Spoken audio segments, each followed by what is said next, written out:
لیکن اسی میں ظاہر مس ہینڈلنگ بھی ہوئی. صحیح بخاری میں ہی آتا ہے کہ اہل مصر میں سے ایک شخص مدینہ شریف آتا ہے حج کے موقع پر، مکہ یا مدینے میں، اور وہ کہتا ہے کہ جی تم میں جو کوئی بڑا شیخ ہے میری ملاقات ان سے کرواؤ اصحاب میں سے. تو لوگ ایک شخصیت کی طرف اشارہ کرتے ہیں، عبداللہ بن عمر کی طرف. تو وہ عبداللہ بن عمر سے کہتا ہے کہ حضرت مجھے یہ بتائیے، یہ صحیح بخاری میں 2-3 جگہ پہ یہ حدیث موجود ہے. سورہ آل عمران کی تفسیر میں بھی لے کے آئے ہیں امام بخاری، غزوہ احد والے چیپٹر میں بھی لے کے آئے ہیں، حضرت عثمان غنی کے فضائل والے چیپٹر میں بھی لے کے آئے ہیں. اس پہ میرا الگ سے ایک کلپ بھی ہے سیدنا عثمان سے متعلق 3 جھوٹ.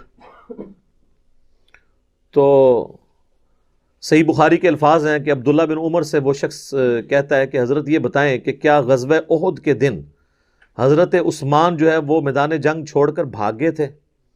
عبداللہ بن عمر نے فرمایا ہاں ایسا ہی تھا. اس نے کہا کہ حضرت عثمان غزوہ بدر میں بھی موجود نہیں تھے؟ تو عبداللہ بن عمر نے فرمایا ہاں ایسا ہی تھا.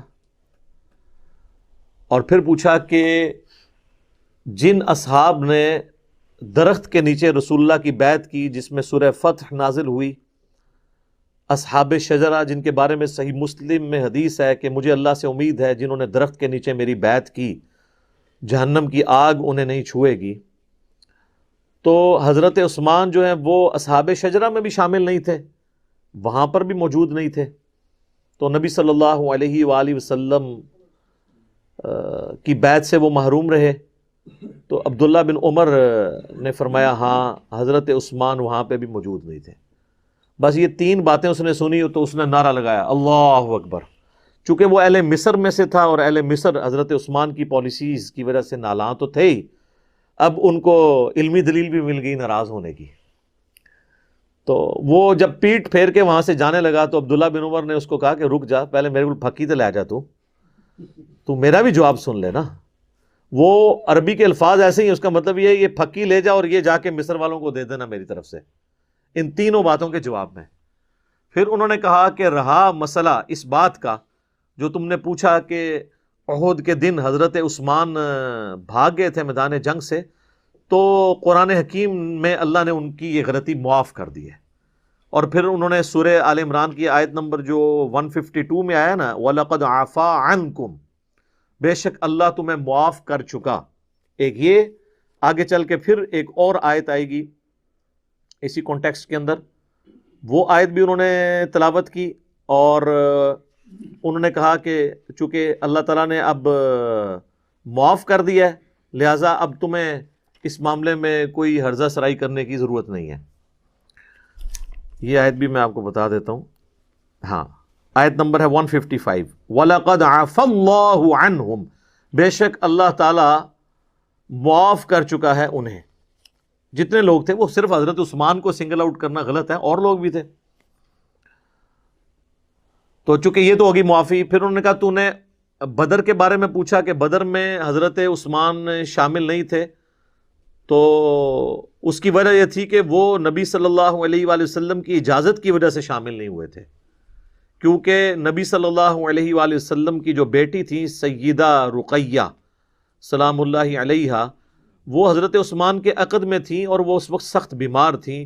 تو نبی صلی اللہ علیہ وآلہ وسلم نے حضرت عثمان کو ان کی تیمارداری کے لیے حکم دیا کہ تم میدان جنگ میں نہ ہو، تم اپنی بیوی کی دیکھ بھال کرو، تیمارداری کرو.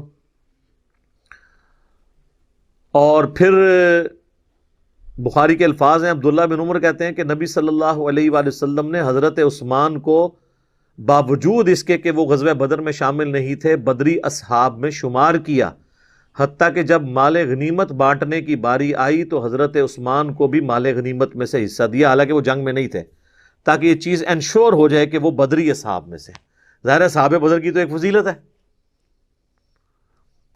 تو حتیٰ کہ صحیح بخاری میں آتا ہے کہ حضرت جبرائیل حضور کے پاس آئے، انہوں نے کہا یا رسول اللہ آپ کے اصحاب میں جو فضیلت ہے وہ کس اعتبار سے ہے؟ تو انہوں نے کہا کہ سب سے زیادہ فضیلت ہے اصحاب بدر کی، اس کے بعد اصحاب احد کی. تو جبرائیل کہنے لگے یا رسول اللہ ہم فرشتوں میں بھی سب سے افضل فرشتے وہ ہیں جو بدر میں آپ کے ساتھ شامل ہوئے ہیں، اور اس کے بعد وہ جو احد میں شامل ہوئے ہیں.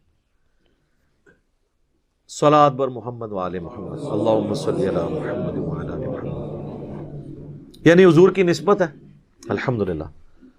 تو انہوں نے کہا کہ عبداللہ بن عمر نے اس کے جواب میں کہا کہ بھئی وہ تو بدری اصحاب میں شامل ہیں.